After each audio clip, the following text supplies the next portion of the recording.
Le poste de milieu de terrain est un poste assez difficile au football. Vous êtes au cœur de l'équipe, au cœur de l'action, du coup au cœur de la victoire ou de la défaite de votre équipe. Du coup, dans cette vidéo, chers amis, on va voir 5 skills ultra importants à maîtriser lorsque vous êtes milieu de terrain. Et ça commence tout de suite dans cette nouvelle vidéo. N'oubliez pas de vous abonner et de liker la chaîne d'Unisport pour être sûr de ne rater aucune vidéo. Et c'est parti.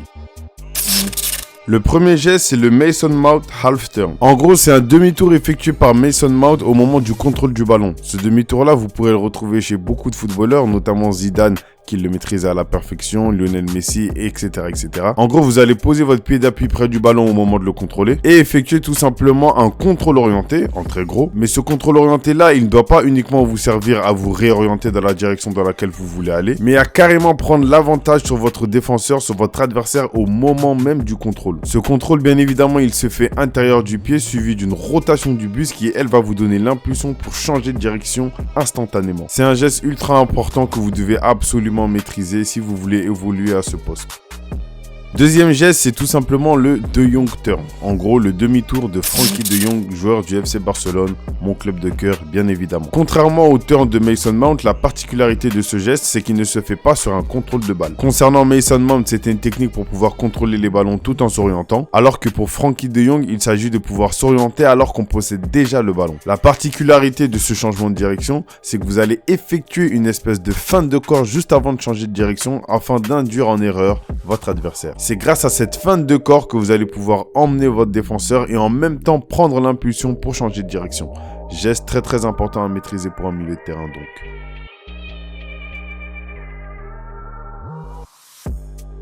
Troisième geste utile à maîtriser lorsque vous êtes un milieu de terrain. Les anglophones ont tendance à appeler ça le demi-sky. En très gros, c'est le fait de laisser passer le ballon pour qu'il soit disponible pour votre coéquipier derrière. Dans le football, bien évidemment, ça compte comme une passe même si vous ne la touchez pas car l'intentionnalité de la laisser passer existe. Et Luka Modric est un joueur qui maîtrise ce geste à la perfection. Contrairement aux deux premiers, la particularité de ce geste, c'est qu'il nécessite d'avoir pris l'information de manière très précise avant l'action. Si vous prenez mal l'information et que vous laissez passer le ballon alors qu'un attaquant était en train de presser, vous risquez juste de perdre le ballon et de mettre votre adversaire en rogne. Donc faites en sorte de prendre l'information avec le plus de précision possible avant de la laisser passer ainsi.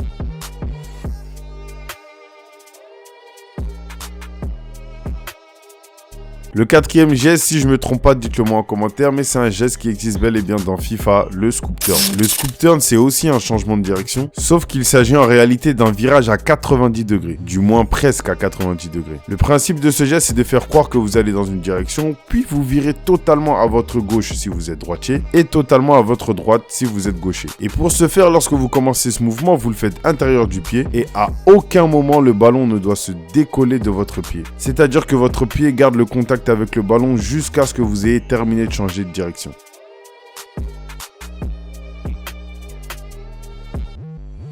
Cinquième et dernier mouvement important à maîtriser pour un milieu de terrain, totalement inspiré de la machine KDB de Manchester City. Ce geste est un peu plus technique que les précédents, bien évidemment. Ce geste, il vous servira lorsque vous allez au duel avec le ballon avec un adversaire. La magie s'opère au moment où vous contrôlez le ballon. Lorsque vous retournez votre corps en direction de votre adversaire, vous allez effectuer une semelle de balle vers vous, de manière à inciter votre adversaire à ouvrir la jambe. Et c'est à ce moment-là que vous allez lui glisser le petit pont et continuer avec le ballon et vous l'avez éliminé. C'est un geste assez impressionnant et croyez-moi, niveau maîtrise, il ne demande pas énormément d'entraînement que ça. Encore une fois, le plus dur, ce n'est pas de maîtriser les gestes ou de les apprendre, mais bien évidemment, vous le savez très bien, le plus dur, c'est de les appliquer en match. Et pour ça, le seul secret, c'est la répétition et le travail, bien évidemment. Donc voilà, c'était 5 gestes applicables en match lorsque vous êtes un milieu de terrain, 5 gestes que l'on juge utiles pour évoluer à ce poste dans le football. Dites-moi en commentaire à quel poste vous évoluez et semaine prochaine, je m'efforcerai de faire une vidéo sur le poste en question. En attendant, likez cette vidéo, abonnez-vous à la chaîne d'Unisport. Allez checker la boutique si vous êtes à la recherche du moindre produit dont vous avez besoin, bien évidemment. Activez la cloche, prenez soin de vous et je vous dis à la semaine prochaine pour une nouvelle vidéo.